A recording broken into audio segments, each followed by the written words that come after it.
14 февраль сүйүү күнүнүн урматына карата ырчы Данияр Эрматов Бишкекте өзүнүн жеке концертин берди. 2 бөлүктөн турган концерт Кожомкул атындагы спорт ордосунда орун алды. Жаштардын, өзгөчө кыздардын сүймөнчүлүгүнө айланган ырчы жигиттин концерт алдында кечеге болгон даярдыгын билип көрдүк. Концертке даярдык жакшы буйруса. Азыр башталат. Кыргызча болуп бир-аз кечип атат, жарым сааттай. Анан Кудай буйруса, манай жакшы. Сахналарын бүт баарын даярдап койдук. Анан негизи эле коноктор рекламада айтылган эмес. Анан жада калса бул жакта Казакстандан МС Сайлообек байкебиз конок болуп келген. Анан мен аны популярдыгынан пайдаланып, рекламага кошуп, жанагындай кылган жокмун. Байкебизди жөн эле кыргыз элиме, жалаң аз жаштардын арасында популярдуу хит байкебиз, ошон үчүн сюрприз катары чыгара турган болдук. МС Сайлообектен реп. Енді жуамана, симана, тамана говорит. Блюмана, пауэрмет. I wanna beza, биттема фолимени, калманы кеза. Мен реклама кылбаган себеби дагы мындай. Биринчи ойлоп аткам неме? Кандай болот? Бул ар ким ар нерсе деши мүмкүн. Ошондуктан мен рекламасы жок эле, бул жаштардагы мындай. Мен концертимде өзгөчөлүктү кааладым да. Мындай өзгөчөлүк, мындай күтүлбөгөн жерден эле МС Сайлообек деп чыкканын кааладым.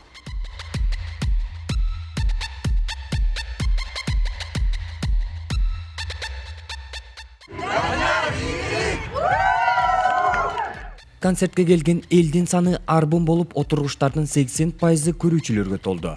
Ошентип, арзышкандардын майрам менен куттуктаган ырчы жаңы жана эски чыгармаларын тартуулады. Сахналашы Айпери Кубик кызы жана Клара Алибекова менен биргеликте дуэт аткарганы элдин өзгөчө кол чабууларына арзыды.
Кечеде алып баруучулук милдетти аркалаган тамашоочу Бакыт Осмонканов өз тамашалары менен элдин маанайын көтөрсө, 15ке жакын ырчы жагымдуу ырларын аткарышты.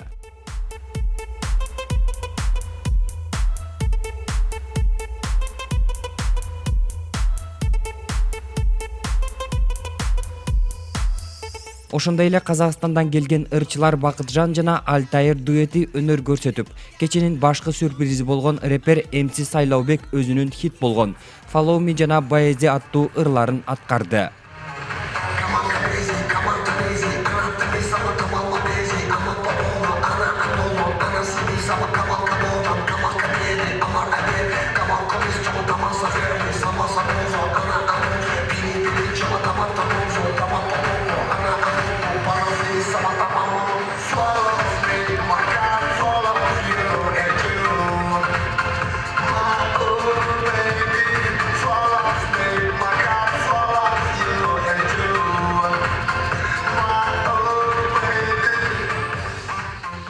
Бул рэп аткаруучунун ырына кээ бир көрүүчүлөр кошулуп ырдашса, айрымдары түшүнбөй эле карап отурушту.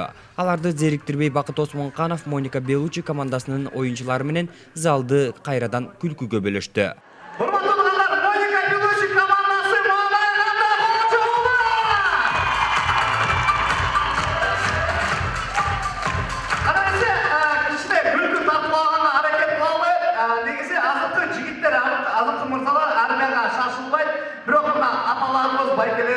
Albatta armiyaga barishgan elestep ko'ramiz. 14-fevral suylashgan qizi jigitin armiyaga uzatib жатқан kezi.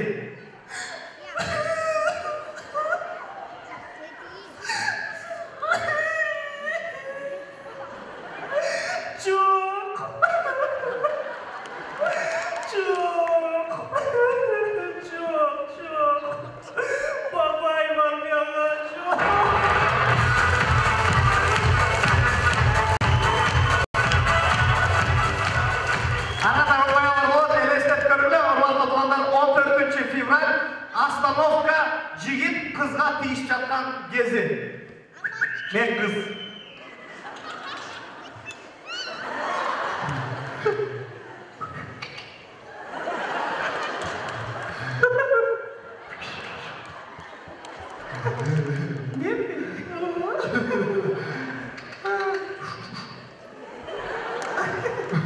Чоң жигит келсеңиз. Чоң жигит сиз өзүңүздү мага кысып атасыңар? Мага болсо анда бүгүн 14-февралда тетиги кафеге барып тамактанып келбейби чоң жигит? Просто менде акча жок. Анда көзүңүзгө кыспай башка жерге кыспайсыз.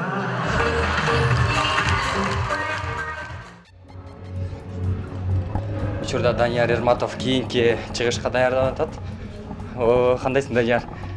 Жакшыбы, чарчаган жоксуңбу? Жок, чарчаган жокмун, аябай. Тескерисинче рахат алып атам. Себеби бул жеке концерт. Бул канчынчы концертиң? Баары мен үчүн келип баары эле мен үчүн келип аткандай сезип, сонурдуп атам. Бишкекке экинчи концертим. Экинчи концертим буга чейин 2013-жылы бергем. Азыр 2016-жылы берип атам. Анда дагы ноябрда ден студент бергем, азыр сүйгүнүнө карата бердим. Жакшы, азыр болуп атат. Азыр кийимдерди алмаштырып, которунуп, анан тамактар даярдап атканбыз. Негизи концерт өзүн актайбы чыгымын? Концерт өзүн актайт, албетте. Бирок мен актаса дагы, актабаса дагы ушундай коюшум керек дедим эле. Кудайым буйруду, тилегиме жеттим. Мен кандай элдер аз келеби, көп келеби, мындай ушундай сахна жасайм дедим эле. Жакшы, эл дагы көп келди, сахна дагы сонун болду, мага жакты өзүмө. Концерттин негизи эле түйшүгү аябай оор. Ырдап койгон менен андан сырткары аябай түйшүктөр көп да. Чогуу досума өзүм продюсер болуп жүрдүм. Досума жардам берип жүрдүм колуман келишинче. Анан эң башкысы баягы достун досу экендигин ишиң түшсө билесиң дейт го. Анан ушундай иш болуп атканда анан досумду бир кичине болсо да бир жагынан жардам этип калар деп колдон келишинче колдоп чогуу жүрдүм. Анан Кудайым буйрса мен ошол 5-мартта алгачкы жеке концертим берейин деп турам.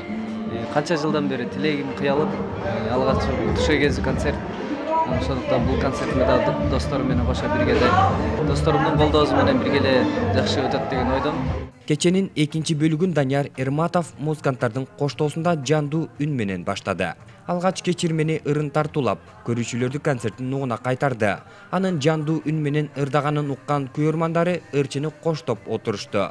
Концерттин бул бөлүгүндө ырчы бир кезде хит болгон Артык Саитов менен Сапар Эркебаевдин аткаруусундагы Атагага аттуу ырды аткарып, көрүүчүлөрдүн арасында отурган ата-энесинин жанына барып кучактап, элге тааныштырды.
Даниярдын атасы болом. Атым Бурханбек Эрматов. 3 уул 2 кыз тарбияладык. Данияр уулдан эң кичиги. Даниярдын талантын байкаган уул ошо 1-2 класстан баштап эле билинген. Ошондон музыкага кызыгып, ылдап неме кылып ошентип жүргөн. Азыр эми ушул бүгүнкү күндө чоң концертин берип отурат. Кудайга шүгүр, аябай кубанычтабыз. Жакшы келген коноктор, сиздер баардыгыңыздар тынч болуңуздар. Элдин баласы болсун, элге кызмат кылсын. Ушул балаңыз ырдап чыкканда кандай сезим болду эң алгач сахнага чыкканда? Азыр үйрөнүп калдым. Мурун биринчилери аябай корчумун. Эми эл кандай кабыл алат, кандай болду экен деп ушундай кыжалат болуп, балам концерт бербейли мен бергенде ол ушунчалык өтө уктабай чыгып, өтө кыйналат элем. Азыр эми үйрөнүп Кудайыма шүгүр эл колдогонуна, кичине өнөр өркүндөп бара-бара көнүп калдык. Балама дагы эми дагы иштерине ийгилик каалайм. Андан соң сахнага Чыңгыз Турдубековду чакырып, анын гитарасынын коштоосунда кыргыз эline сиңип калган Рыспай Абдыкадыровдун «Издейм сени», Асанкалы Керимбаевдин «Сен дей мага» аттуу ырларын аткарды.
Ошентип Данияр Эрматов 5 саатка созулган жеке концертинин көшөгөсүн Биллили Чача аттуу ыры менен эксклюзив бийчилер ансамбленин коштоосунда жапты.